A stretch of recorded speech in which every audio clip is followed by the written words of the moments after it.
Retraçant l'histoire du divorce ultra-médiatisé du duc et de la duchesse d'Argyll dans l'Angleterre conservatrice des années 1960, la série met en scène Claire Foy, The Crown, face à Paul Bettany, WandaVision.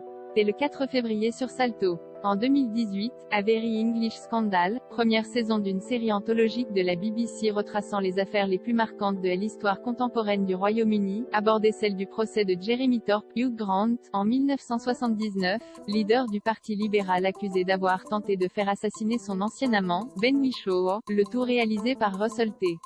Davies, IT Assassin. 3 plus tard, la mini-série A Very British Scandal, toujours en 3 épisodes, créée par Sarah Phelps, le cheval pâle, relate cette fois-ci le divorce ultra-médiatisé du duc et de la duchesse d'Argyll dans les années 1960 en Angleterre.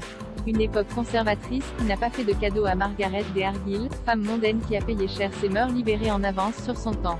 Lorsqu'elle demande le divorce à son époux, Ian, alcoolique et négligent, fait tout pour la décrédibiliser. Pour salir son image dans la presse, il va jusqu'à faire diffuser des photos intimes de son épouse sans son consentement, faisant de Margaret la première victime de revenge porn de l'histoire. Dans le rôle du duc d'Argyll, l'acteur Paul Bettany, révélé à l'international à travers le rôle de Vision dans la saga Marvel Avengers et la série WandaVision, donne la réplique à Claire Foy, qui tient ici un autre rôle de sang royal après avoir incarné la reine Elisabeth II dans les 2 premières saisons de The Crown. J'ai échangé avec Sarah Phelps, la scénariste, qui était vraiment brillante. J'ai ensuite eu un long entretien avec la réalisatrice, Anne Sewitsky. Elle m'a présenté sa vision de la série et ça avait l'air d'être quelque chose de très sincère, une chose que je n'avais jamais vue auparavant, explique-t-il, retraçant son arrivée sur le projet. J'Amélie Dekun est réalisatrice norvégienne, une outsider, face une série sur le système de classe britannique. Récit de l'humiliation publique d'une femme et de la misogynie d'une époque, A Very British Scandal explore aussi la guerre des classes, selon l'acteur. Margaret est une transfuge, elle vient d'une classe différente. Son père était un ouvrier, un homme qui s'est bâti tout seul. Elle s'estissait toute seule dans l'aristocratie, et au moment où le scandale éclate, toute cette caste protège Ian et la détruisent. Tous ses soi-disant amis lui tournent le dos. Il y a un vrai sentiment d'horreur là-dedans. En cela, je trouve la série particulièrement britannique.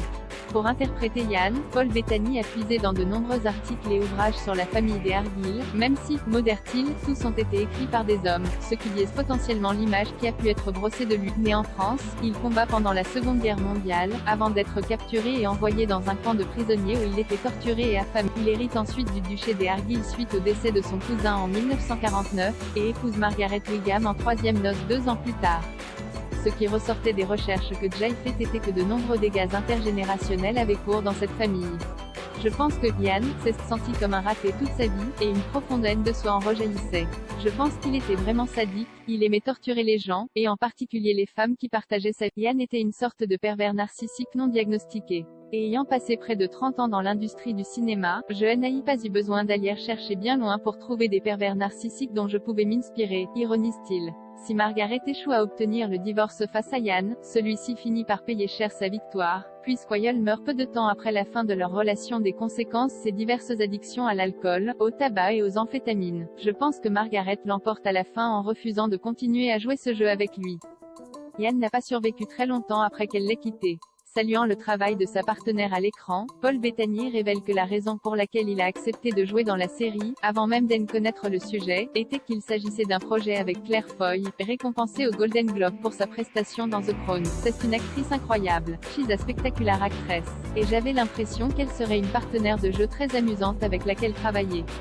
Et en effet, c'était le cas. Lorsqu'on l'interroge sur le grand écart que représente un personnage malveillant comme le duc d'Argyll après un personnage solaire comme celui de Vision dans le MCU, Paul Bettany répond avec amusement. C'est agréable d'avoir des programmes différents, vous savez.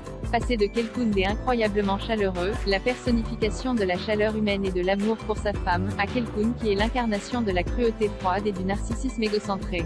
C'était une vraie bouffée d'air frais de pouvoir être